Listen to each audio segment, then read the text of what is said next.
एका लग्नासाठी आम्ही गेलो होतो. लग्नाच्या वेळी स्टेजवर नवरदेव आणि नवरी उभे राहिले. अंतरपाट धरण्यात आला. विवाह लागला. पोरगी सारखी पाठीमागे पाहायची, सारखी राऊंड राऊंड मागे पाहायची, सारखी राऊंड राऊंड मागे पाहायची. म्हणलं अरे लग्न चालले, नवरदेव आणि नवरी तर किती धुंदीत असतात लग्नामध्ये, एकमेकाशिवाय त्यांना कोणी सुचतच नाही. पण ही पोरगी सारखी पाठीमागे का पाहते?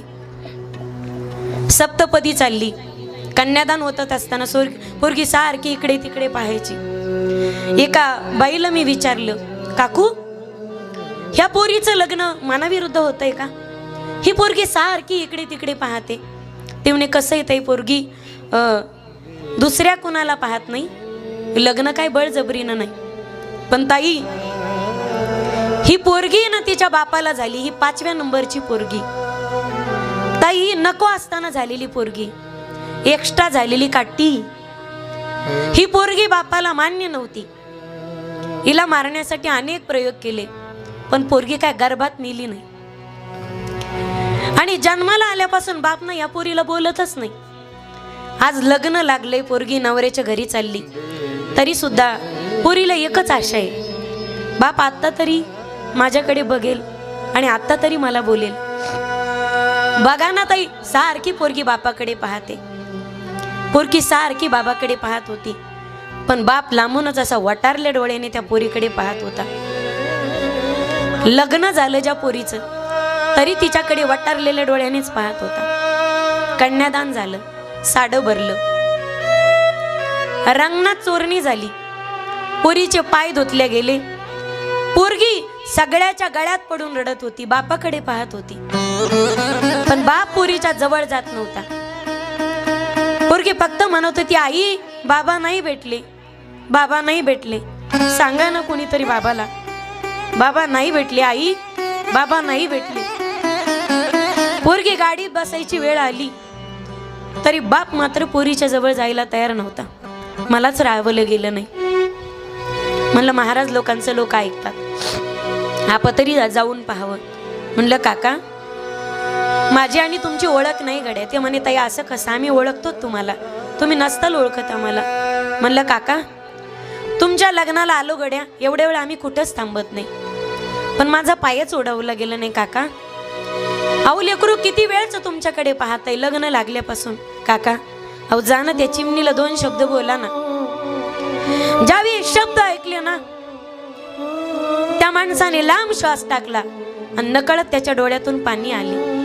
त्याने जमिनीकडे पाहिलं, अश्रूचा बांध फुटला आणि माणूस ढासा ढासा रडू लागला. ताई झाल्यापासून अजून एक शब्द बोललो नाही हो कार्टीला, पण पहा ना माझ्याकडेच बघत.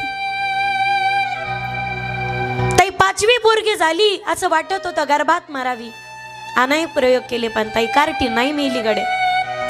जन्माला आली ताई, पाजू दिला नाही तिला तिच्या माईला. वाटलं टाळूला जीप चटकून कार्टी मरण, पण नाही मेली कार्टी. 5वीच्या दिवशी नाहनीत पडली हो, पालथी पडली. असं वाटलं मरती आता कार्टी, पण नाही मेली हो. महिन्याची पोरगी होती. शेतात बायकोला कामाला नेलं, अंगावर टाकू दिलं नाही पांघरून, झाडाखाली टाकली. वाटलं काहीतरी ढसून चावून कार्टी मरण, पण नाही मेली. लहानाची मोठी होऊ लागली हो, कधी कपडे घेतले नाही. मोठाल्या पोरींचे कपडे घालायची, फाटलेले असले ना तर या कार्टीने शिवून घातली हो ताई. पण सगळ्या पोरीपेक्षा ही कार्टीनं हुशार निघली शाळेत. एवढी हुशार होती, मास्तर सांगायचे रामभाऊ पोरगी फार हुशार आहे हो तुमची, आज बक्षीस भेटणार आहे आणि आई वडिलाचा सत्कार ठेवलाय, यावर का तुमच्या पत्नीला घेऊन. 1000 वेळा बोललं मास्तरने, पण नाही गेलो ताई. कार्टीचं कधी कौतुकच नव्हतं. तालुक्यात पहिली आली कार्टी, जिल्ह्यात पहिली आली, पण कौतुकच नव्हतं. तिच्या हाताने कधी पाणी पिलो नाही, तिच्या हाताने कधी जेवण वाढून घेतलं नाही. एकदाच बायको घरी नव्हती, त्यामुळे ह्या कार्टीनं मला वाढलं. भाजीत मीठ कमी पडलं. बायकोने भाजी केली होती, पण जसं ताट उचललं कार्टीच्या तोंडावर फेकून आणलं, पण नाही मेली. एकदा पाणी आणलं तिने मला आणि तांब्यात बोट बुडवलेलं होतं. बस तेवढाच राग आला, तांब्या फेकून मारला हो पोरीला, पण नाही मेली. कधी तिचं कोड कौतुक केलं नाही, कधी प्रेमाने जवळ घेतलं नाही तिला. एवढं वाईट वागलो, शब्दाने कधी बरं बोललो नाही तिला, कधी मांडीव घेतलं नाही, कधी अंगावर हात फिरवला नाही, कधी नीट बोललो नाही. पण बघा ना ताई, कार्टी सारखी माझ्याकडेच पाहती हो, सारखी माझ्याकडेच पाहते. लई वाईट वागलो गड्या. पण आता जर तिच्या जवळ गेलो ना तर रडणंच थांबणार नाही गड्या माझं. आपली तर हिंमतच नाही जाण्याची पोरीच्या जवळ. नाही जाऊ शकत ताई. मी हात जोडले काका, आम्ही कुणाला रिक्वेस्ट कधी करत नाही, पण जा ना पोरीसाठी. व आता या क्षणीच फक्त तुमची पोरगी. आता उद्यापासून तुम्ही बोलावलं तरी पोरगी सासरी माहेरी येणार नाही काका. एवढा चान्स आहे तुम्हाला. कडकडून मिठी मारा तिला, पोट भरून तिची भेट घ्या. उद्यापासून पोरगी भेटणार नाही तुम्हाला. आणि जरी गेलात ना तर पोरगी आतल्या खोलीतून बोलील ना, तुम्हाला बैठकीत बसावं लागेल. तुमचा अधिकार संपलाय आता काका. पोरगी गाडीत जाऊन बसली, गाडीचा दरवाजा लागला, पण पोरगी काच काही वर घेऊ देईना आणि ड्रायव्हरला काही पोरगी स्टेरिंग फिरू देईना. पोरगी रडत होती, अजूनही आशा होती येईल माझा बाप, भेटेन मला. तेवढ्यामध्ये आता त्या ड्रायव्हरने गिअर टाकला, स्टेरिंग फिरवणार, चावी लावली, गाडी धकणार, काच वर जाऊ लागली. तेवढ्यामध्ये तो बाप पळत पळत आला. सगळे लोक त्याला वाट करून देत होते.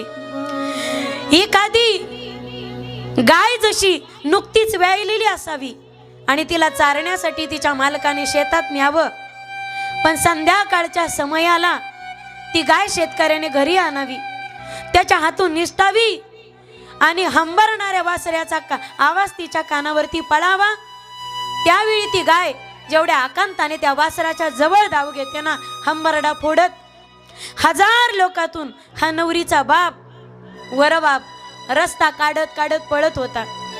पळत आला, गाडीच्या दाराजवळ येऊन थांबला आणि मोठ्याने आवाज दिला, तायडे, पप्पाला नाही बोलायचं,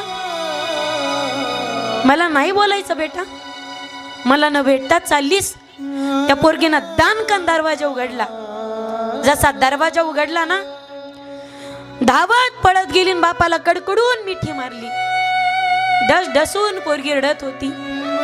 ते रडणं काय 2 दिवसाचं होतं का? जन्माला आल्यापासून बाप होता, पण खऱ्या अर्थानं तिचा बाप तिला भेटला होता. फक्त पोरगीच रडत नव्हती, तर बापही डस डसून रडत होता. फक्त बापच रडत नव्हता, अख्खा समाज रडत होता. आतापर्यंत नवरीच्या आया रडताना पाहिलेल्या असतील, पण या बापाची आणि पुरीची भेट होताना नवरदेवाची माय सुद्धा रडत होती. अख्खा समाज रडत होता. रडून रडून पोरीने बापाचा शर्ट पाठीमागून ओला झाला होता आणि बापाच्या अश्रूने पोरीची ओढणी सुद्धा ओली झाली होती. मंदी माया त्याच्या काळ्या मेघवाणी, दाखविना कधी कुणा डोळ्यातल पाणी.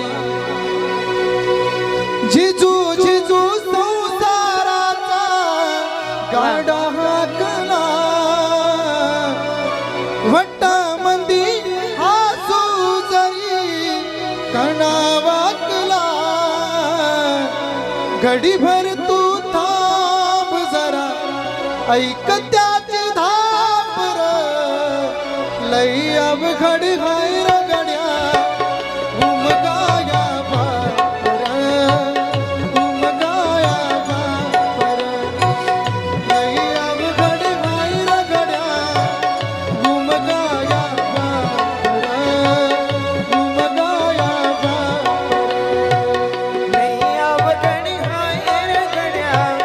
उमगाया बापर, उमगाया बापर.